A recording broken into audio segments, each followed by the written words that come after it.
All right, guys. Thanks for tuning in to Sunday Supper.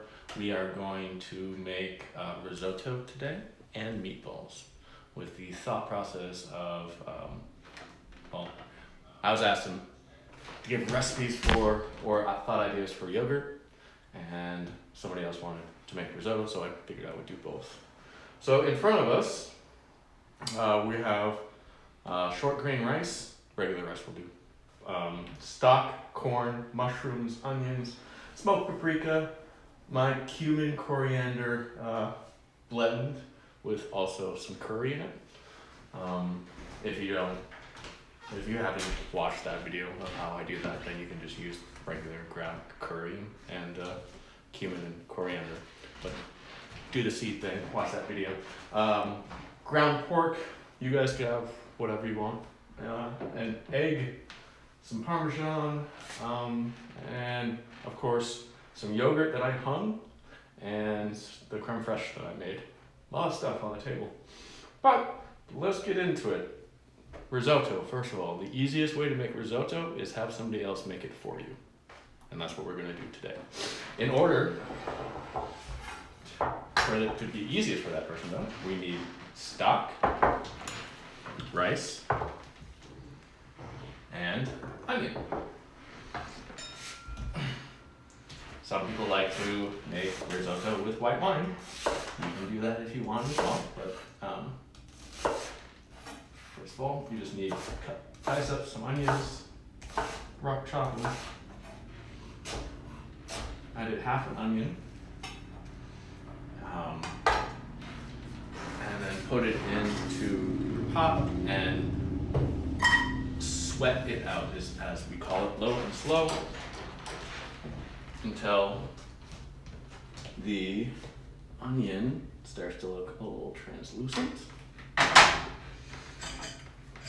So I have that going. And then stock. I have chicken stock that I made. I'm going to put in about 3 cups. 3 cups of stock. And I want to warm that up as well.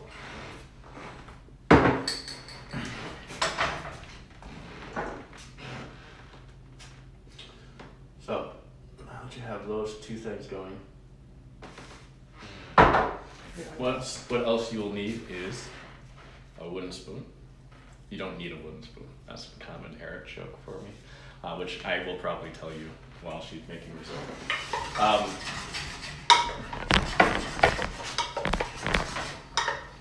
So we're just gonna sweat out these onions.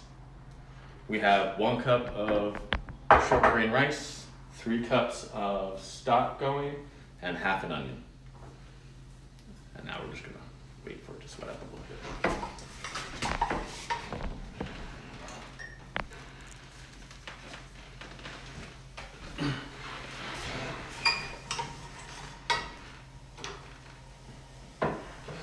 Well, since we're waiting for this to do this, I might as well tell you that story.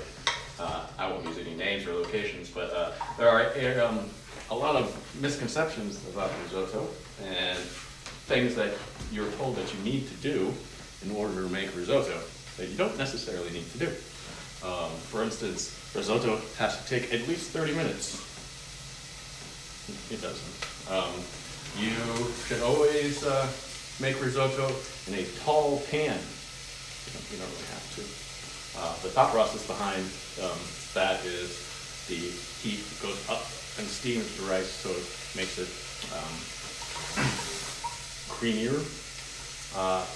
The other process or thought is that you have to use a wooden spoon. And I used to work with a guy that I used to make risotto all the time, and he saw me using a metal spoon, and he was like, "Yo, dude, you're supposed to use a wooden spoon." I'm like, "Why am I supposed to use a wooden spoon?" And he's like, "Because the metal actually interacts with the rice and makes it taste bad." And then I looked down at the metal pot that I was cooking the risotto in and blinked at him. I will never forget that. So, why are you using a wooden spoon? Is because the process of making risotto, very simply, is you are massaging the starches out of the rice. Wooden spoons typically have more friction. So that's it. You can use a metal spoon, you can use a rubber spatula, you can use a wooden spoon. The most important thing is that you are using the back of the spoon or spatula to massage all that stuff. That's the important part.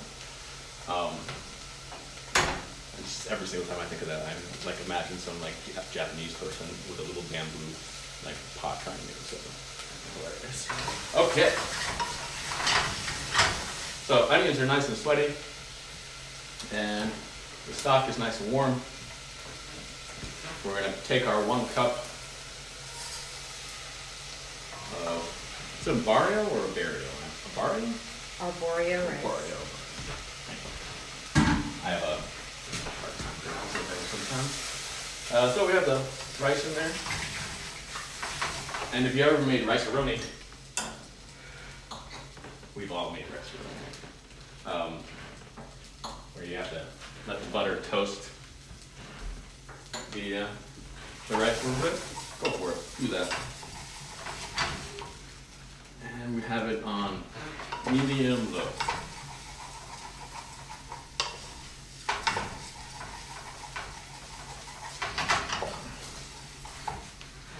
Stock is roaring in the back, so we're going to turn that down.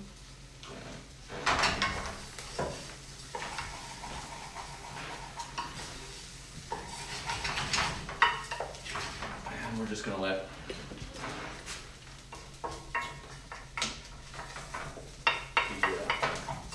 the rice brown up.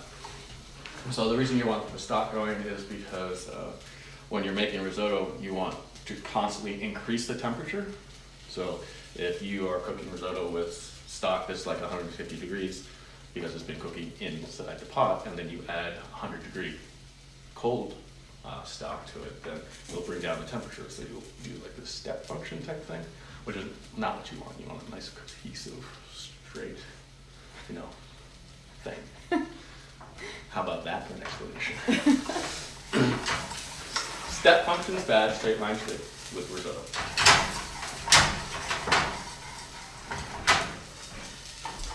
It's also the second time today that I've used the word step function, which is strange also.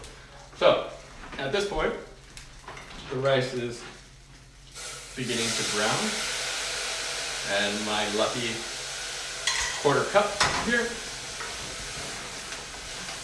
And you just want to put, I put 3/4 cup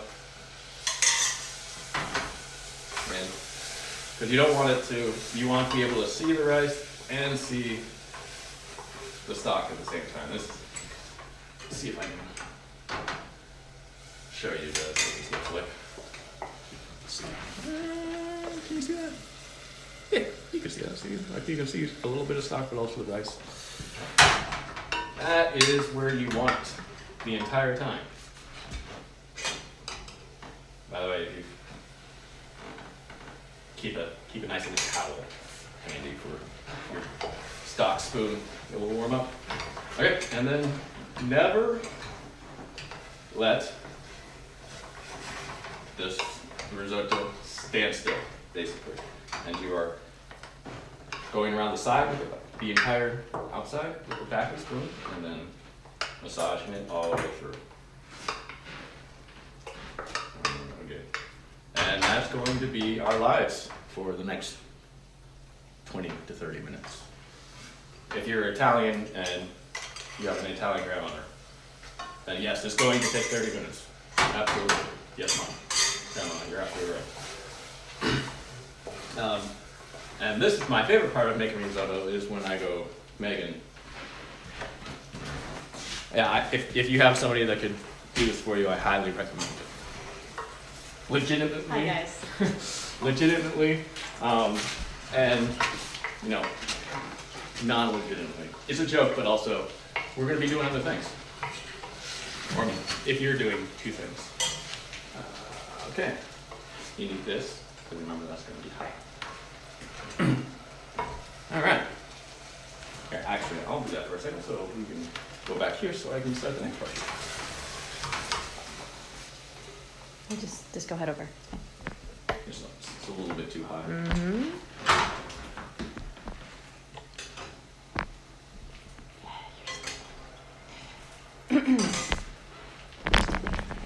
There you go.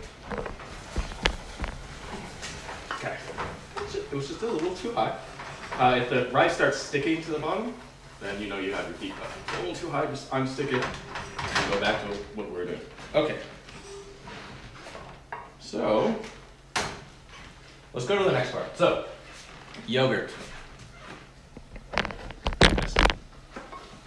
Yogurt. Hopefully you hung your yogurt and you know how to make yogurt. And hopefully you made creme fraiche. If you didn't make creme fraiche, and you didn't hang your yogurt, it's not going to turn out as good, but just listen next time. Okay, so yogurt and creme fraiche and ground pork. So we have our spice grind, which is curry, cumin, coriander, smoked paprika, and another half of an onion that I did not cut into the risotto, and 1 egg.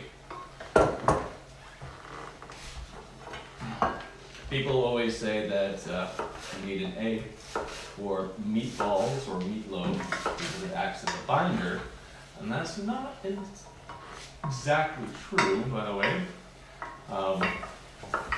Because you see that in hamburgers? No, you don't. But what it does do is it actually makes it a little bit lighter, so it's not as dense. So if you really like dense meatballs, then don't add the egg. If you like slightly lighter meatball, add the egg. This is Moroccan meatballs. I love Moroccan meatballs. I also have not made Moroccan meatballs since I worked at the Smith, which was a very long time ago. So I'm excited to do this just because I love Moroccan meatballs. Alright. How you doing over there? Doing great, chef. Good. By the way, one of the greatest skills of being a chef is to teach people how to do it so you don't have to do it anymore.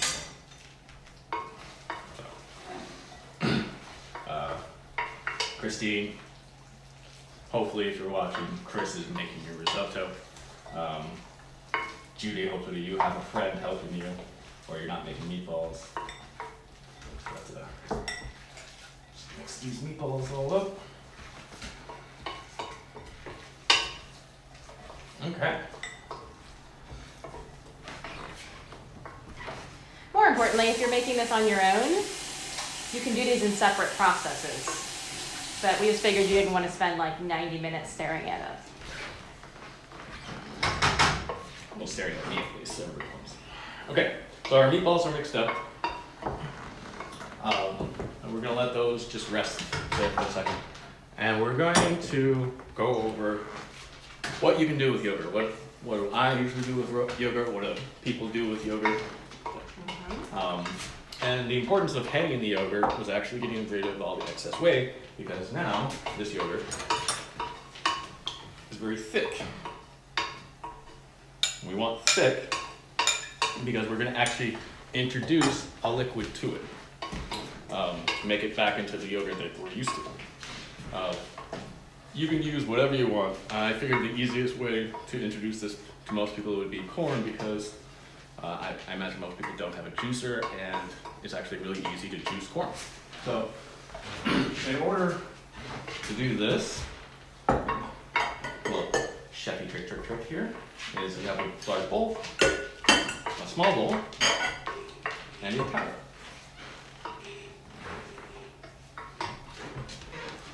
I find also that if you find somebody else to do this for you, it's better too, but I'll stop saying that shit.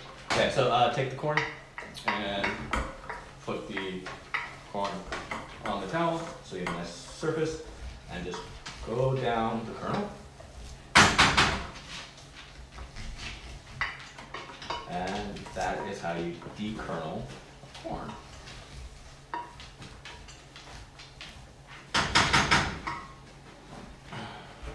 done dekernelling corn, overly complicated phrase, you can make stock from this, so don't throw it away. Alright, so I'm going to do 2.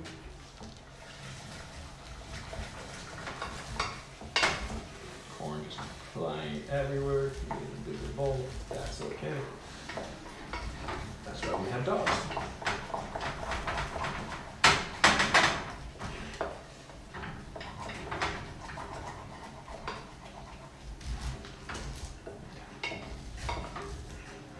So, save those. You can actually make risotto with cornstalk if you like. So, we have our dekerneled corn, mostly in a bowl, partially not.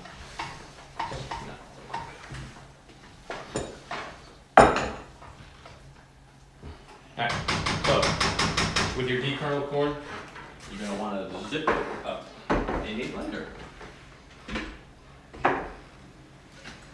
Oh, you're not in there. There's the Z blender.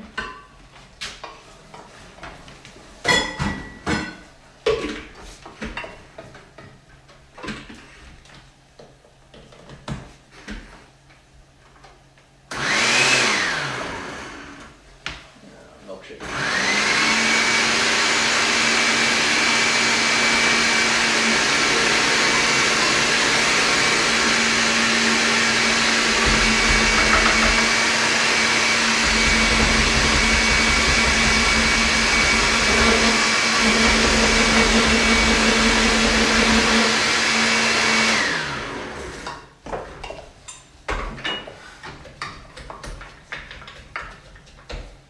Usually I would do this in a Vitamix, but I figured you guys didn't have one of those because I don't have one of those.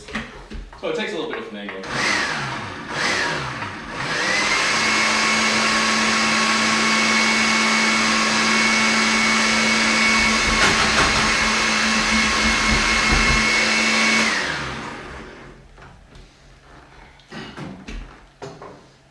If your blender is being annoying like mine is, that's okay.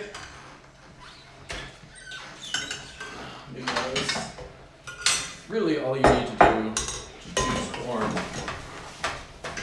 is strainer,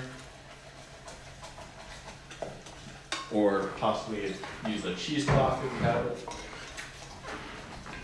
and a spoon, and just mash it through.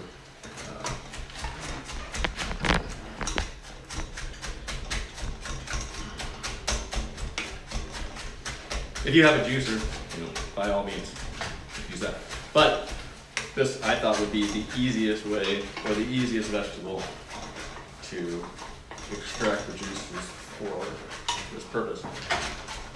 But you can juice a carrot and reintroduce it to yogurt. You can juice beets, celery.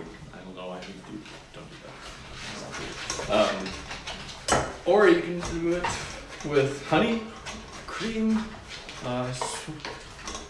coconut milk. You can make yogurt healthy and taste any way that you want, just by hanging it and removing most of it. Okay. I need some more stuff, please.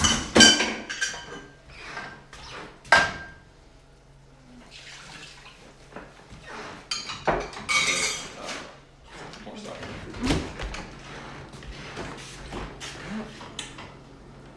Okay. All right.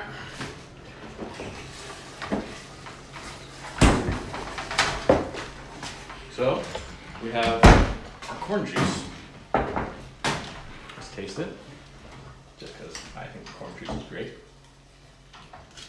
Super sweet. And we're going to add a tiny bit of that cornstarch to our honey yogurt.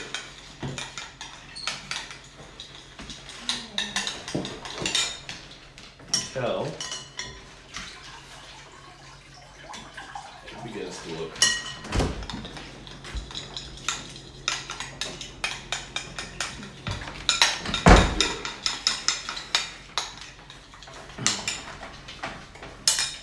Incidentally, if you're making the risotto right now, we started out with 3 cups. Usually it's a 2-to-1 when you make rice the normal way.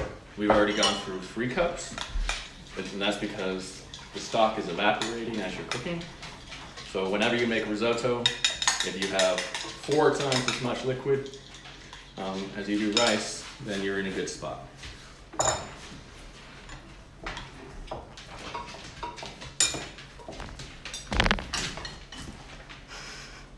How did he do that? Alright, Chase, be good. Okay, so our yogurt is now corny.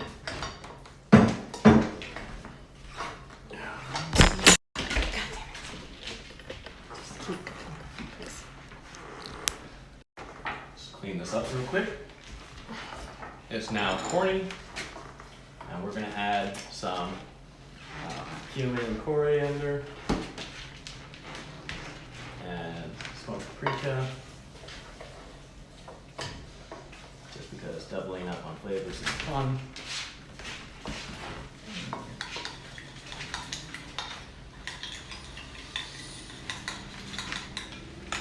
If you're wondering where all the side issue is, our dog has escaped his cage and he's just underfoot with it. Apologies for any disturbance.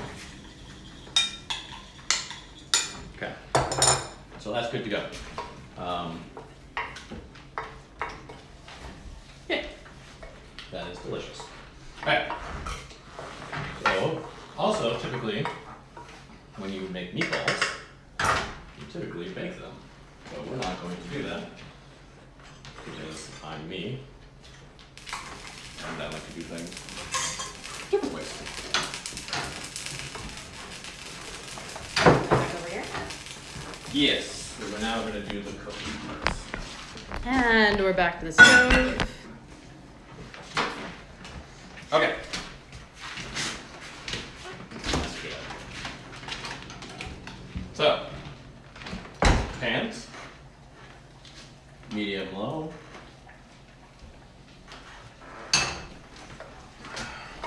And our meatballs. So, let's form up our meatballs. Let's make them small, because to do this process,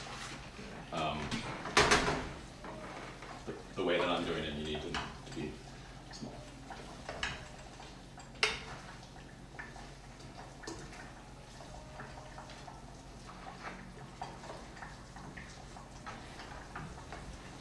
I'm not going to form a pound of meatball right now, so I'll just make 4 or 5, 6. Let's do 6. 3 each is good then. So I'm making them about 2 tablespoons. Just the rough shape of a ball.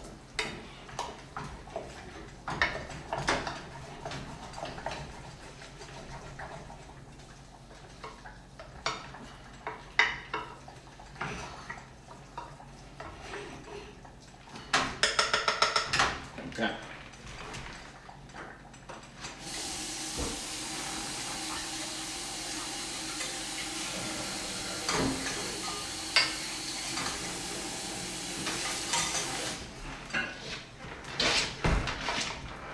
So, now that we have our balls, we are going to have some oil and some butter.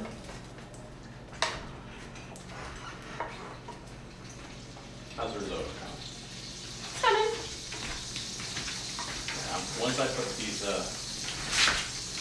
balls in, I'll take over the risotto real quick so you can put them back on the leash. Great. This is not fitting in well for anybody. Chase dog is a very, very good dog,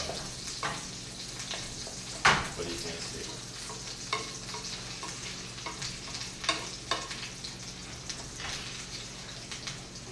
his sniffer works. So he always finds the food. Okay, so meatballs going medium low. Alright.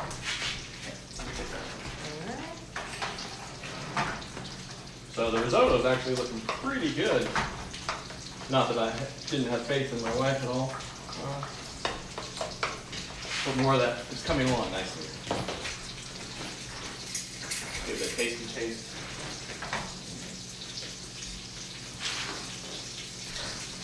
It's actually almost there.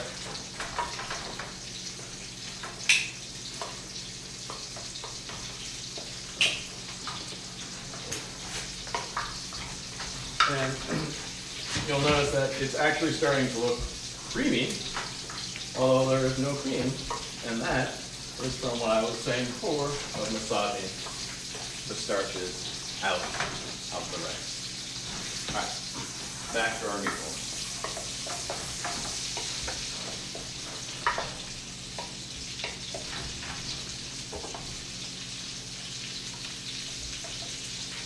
So I don't actually know why, but you may notice that when you see risotto at a restaurant, it's never with anything. It's always just risotto. So I'm doing kind of a faux pas here, because risotto is supposed to be served by itself. It's its own dish that shouldn't be muddled up with other ingredients. People are very curious about this risotto.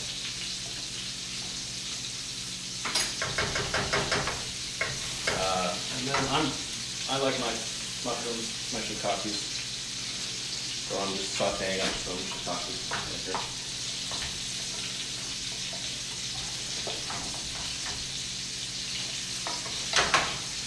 And I remembered it this time, so small dishes.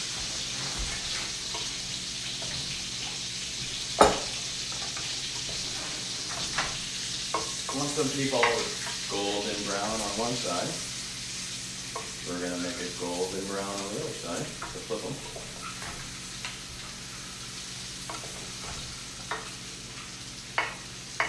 I didn't realize until I started doing these how much I use cumin and coriander.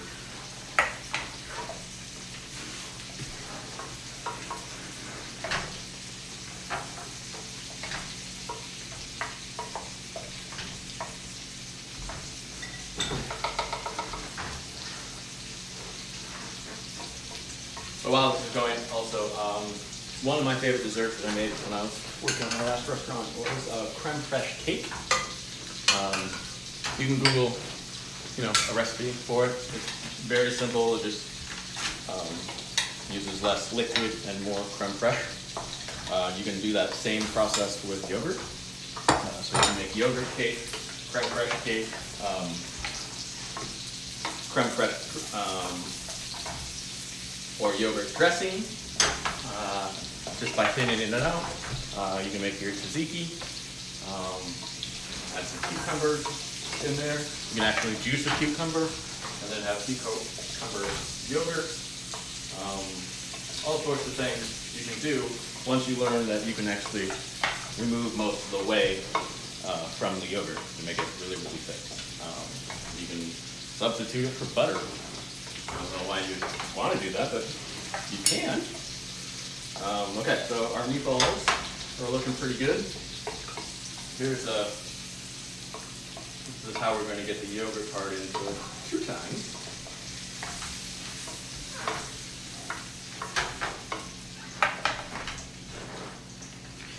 Steal a tiny bit of stock from my wife.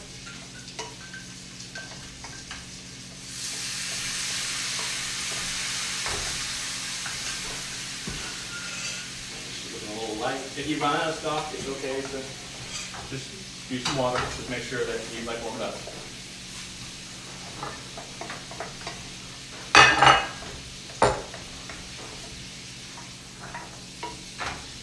And the stock we're actually going to turn into a little pan gravy.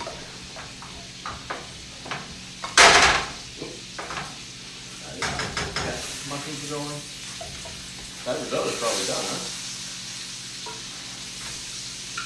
Just about. How's your arm feeling? Good. Feeling strong, chef.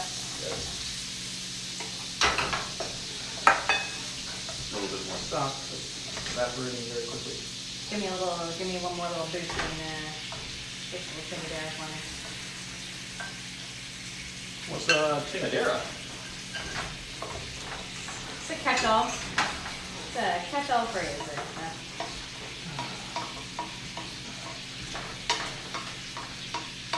A slight little ode to our Hudson Clearwater friends. Many pigeons over many years. Alright, so that actually steamed the meatballs. Give them a little extra heat. We're going to take the meatballs out.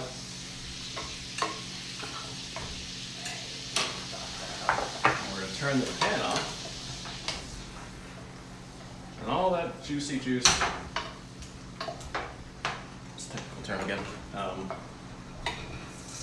the meatball and the mushroom.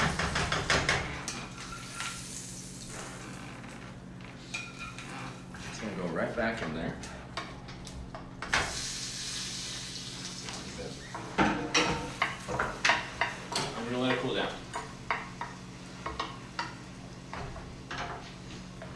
Would you like a reprieve? Because I'm pretty much done.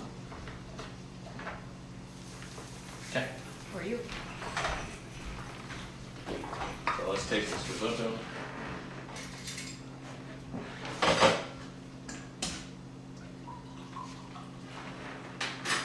Should be al dente, as they say. But you can actually see like the starch almost like form like strands, almost like cheesy. Get a little bit closer to the camera. They won't be able to see it on here. And if they're making risotto, they'll see it. Like it almost looks like kind of like melted cheese. That's how you know your risotto is like just about there. And we didn't add any cream.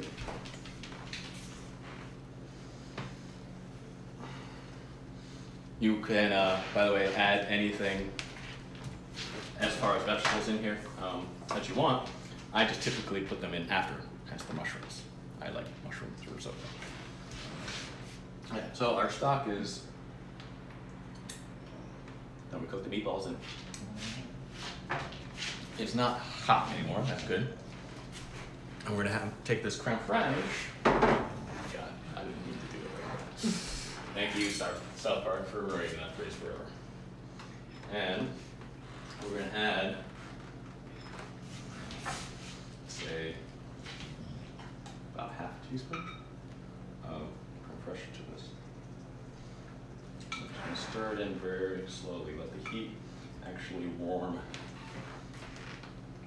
the creme fraiche up and melt it. You can also do this with yogurt.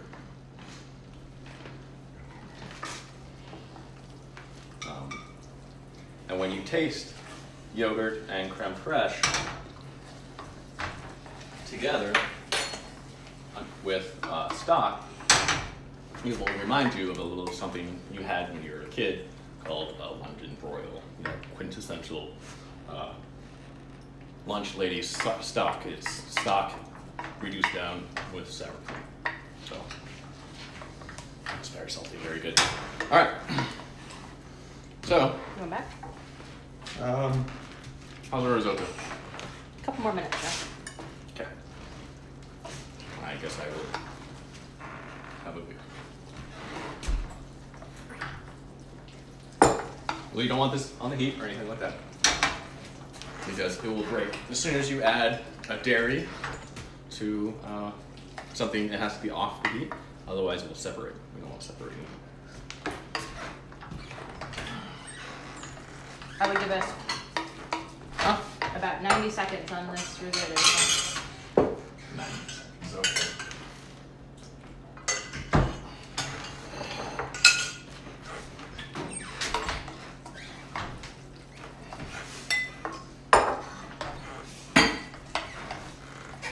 So are we going back to the... Yeah, we're gonna play in a bit. Okay. So I'm gonna scooch you back over to plating. Okay. Okay, but now you just let that screen again. So putting it back on you. Over here. Okay. So your risotto, my risotto is almost done.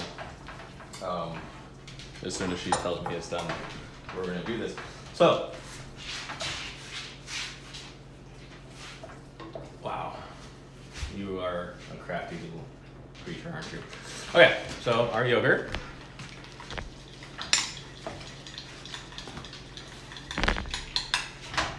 I am just going to put it on a plate because I have to plate things. You can just keep it in the bowl.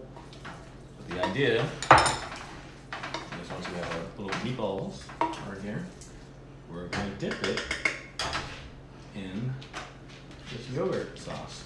Moroccan meatballs in a Moroccan yogurt sauce. Okay, our risotto. We haven't seasoned it. All we've done is added stock and onions, so let's get a taste on it.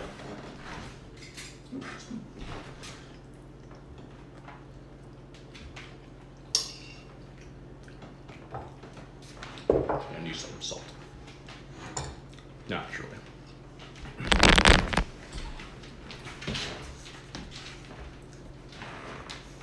So, 2 big pinches of salt. If you have any greens, this would be the time to add it. This would also be the time to add any other vegetable that you have.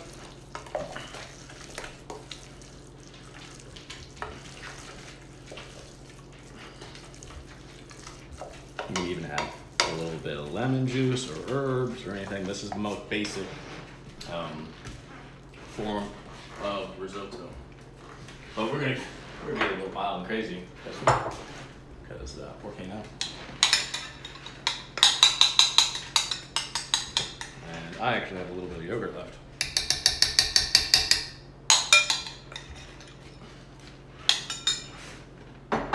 And a little bit of crème fraîche.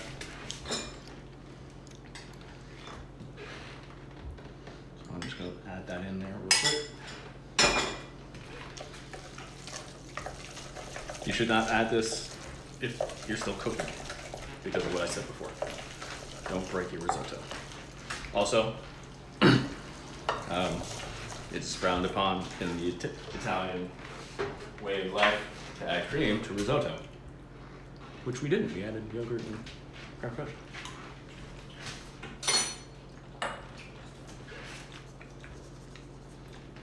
Give it that little sour taste. More salt.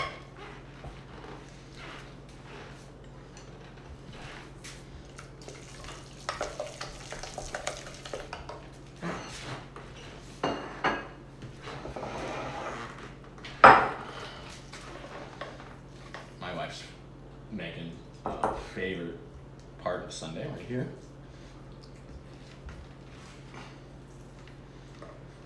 And I think she earned it. Not that she never does not go there, but a lot of helping today. You making? Did a lot of stirring. Everyone's welcome.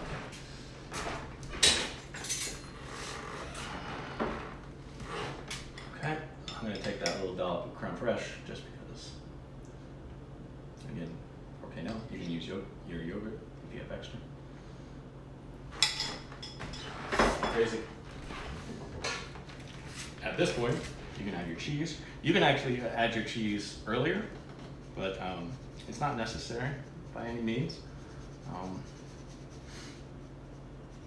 It's just cheese is Parmesan typically in risotto, but I just tasted it before we did any of that stuff, and it was delicious. My favorite thing of all time, salt. The hickory smoked variety. Okay, so 2 dishes. One that is risotto that uses yogurt and crème fraîche, and another dish that uses yogurt 2 different ways. I forgot. And our meatballs. Ah, And pan sauce. And the pan sauce. It's like, what was the other way of using the yogurt?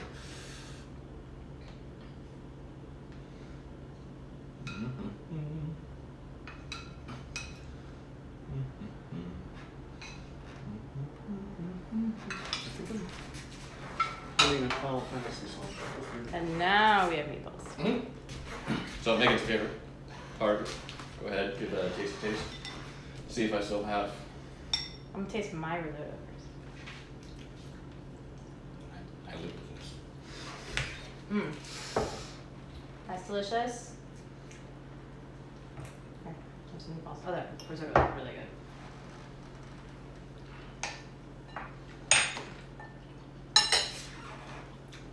Yeah. Yep. All right. So, in closing, risotto is really easy, and yogurt can be used in so many different ways. The important part is to pull out the whey, and then just if you want to Google like creme fraiche cake or yogurt cake and stuff. That's not. I can't really do that in 30 minutes for you. So.